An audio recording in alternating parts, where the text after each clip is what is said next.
Waalaikumsalam. Waalaikumsalam. Wabarakatuh. Gimana kabarnya pagi hari ini? Sehat ya? Baik. Baik.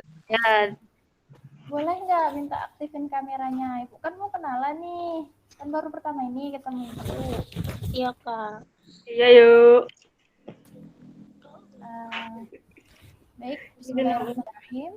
Assalamualaikum warahmatullahi wabarakatuh. Waalaikumsalam warahmatullahi wabarakatuh. Oke, sebelum kita mulai pelajaran pada pagi hari ini, alangkah baiknya kita mengucapkan lafaz basmalah terlebih dahulu. Bismillahirrahmanirrahim. Oke, perkenalan terlebih dahulu ya. Siapa tahu ada dari beberapa kalian yang belum kenal sama Ibu.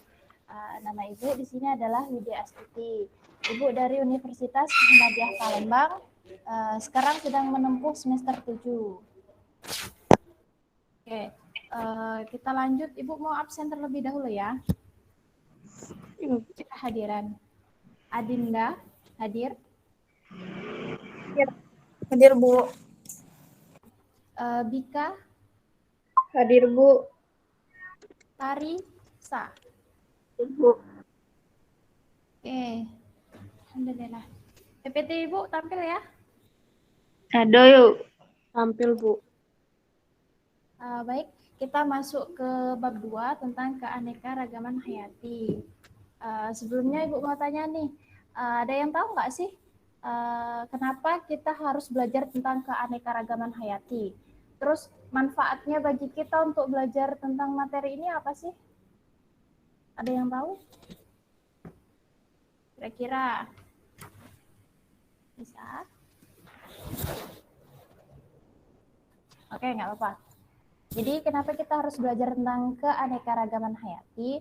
Karena di Indonesia, terus juga di dunia ini kan banyak sekali jenis flora dan fauna. Jadi kenapa kita harus belajar tentang keanekaragaman hayati? Agar kita tahu begitu banyak flora fauna di muka bumi ini. Terus ada yang tahu nggak nama lain dari keanekaragaman hayati? Nama lain? Biodiversitas, Bu. Apa? Biodiversitas. Betul.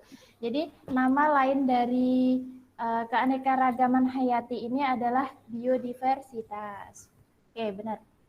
Nah, untuk pagi hari ini itu ada 1 KD. Yang pertama itu 3.2, menganalisis berbagai tingkatan keanekaragaman hayati di Indonesia beserta ancaman dan pelestariannya.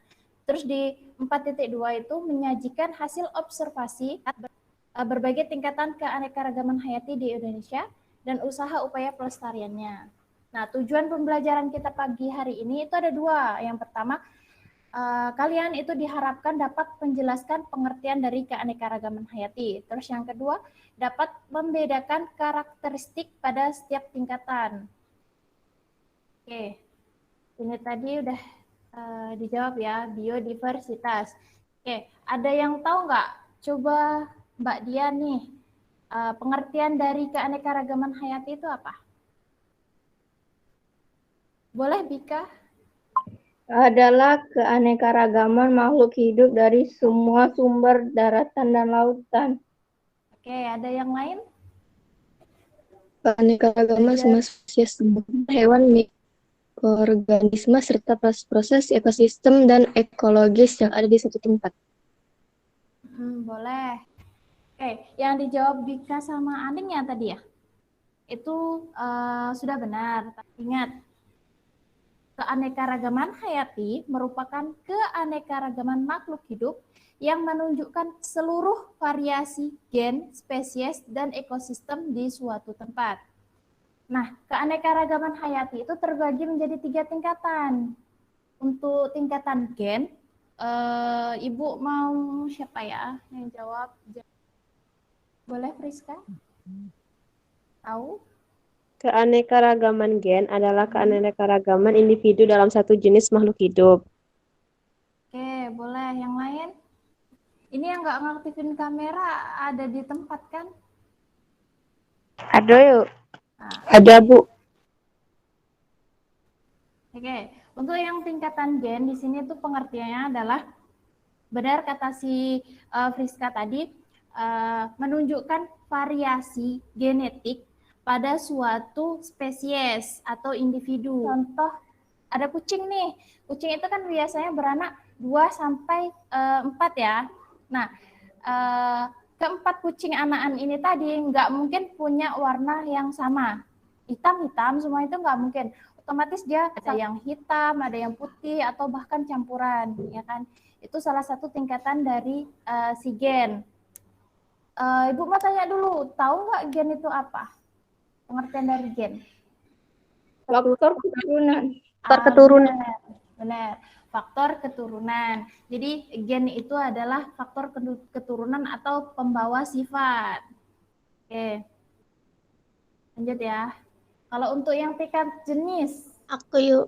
boleh, Dian, silakan. Keanekaragaman jenis menunjukkan seluruh variasi yang terdapat pada makhluk hidup antar jenis dalam satu marga. Oke, benar apa kata si Dian tadi? Toh kita ambil di marganya si Pantera.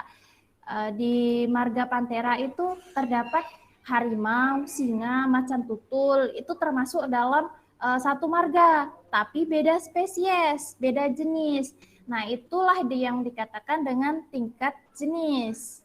Oke, selanjutnya adalah tingkat ekosistem. Jadi untuk yang tingkatan ekosistem adalah interaksi antara biotik dan abiotik. Ada yang tahu biotik dan abiotik itu apa? Kalau biotik itu Bu adalah lingkungan yang terdiri atas makhluk hidup. Terus yang abiotik? Kalau abiotik itu makhluk yang tidak hidup atau benda-benda mati. Oke, benar. Jadi untuk yang biotik itu adalah komponen yang hidup. Contoh manusia, hewan, tumbuhan, itu komponen biotik. Sedangkan abiotik adalah komponen yang tak hidup. Contoh batu, tanah, terus air, udara, pasir gitu kan. Nah, di sini ada Ibu udah nampilin ada 6 contoh.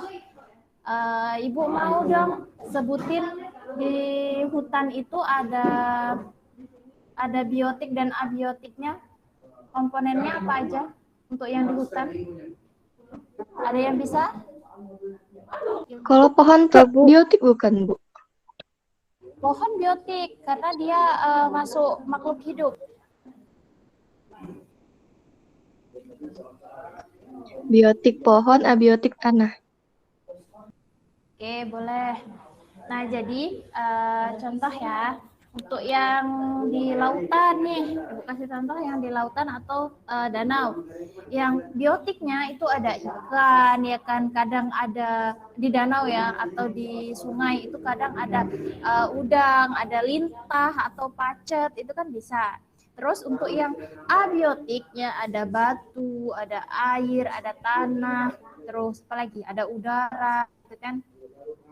Jadi itu adalah salah satu contoh dari tingkatan si ekosistem. Ibu mungkin sampai sini aja materi kita yang Ibu bisa sampaikan. Nanti insya Allah Ibu bakalan ngasih soal evaluasi di Google Classroom. Silakan dikerjakan. Jawabannya Ibu tunggu besok di ruangannya Ibu Sri. Oke, mungkin itu saja yang dapat Ibu sampaikan. Lebih dan kurangnya Ibu mohon maaf.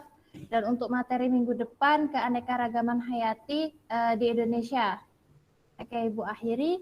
Billahi fisabilillah, fastabiqul khairat. Wassalamualaikum warahmatullahi wabarakatuh. Waalaikumsalam warahmatullahi wabarakatuh.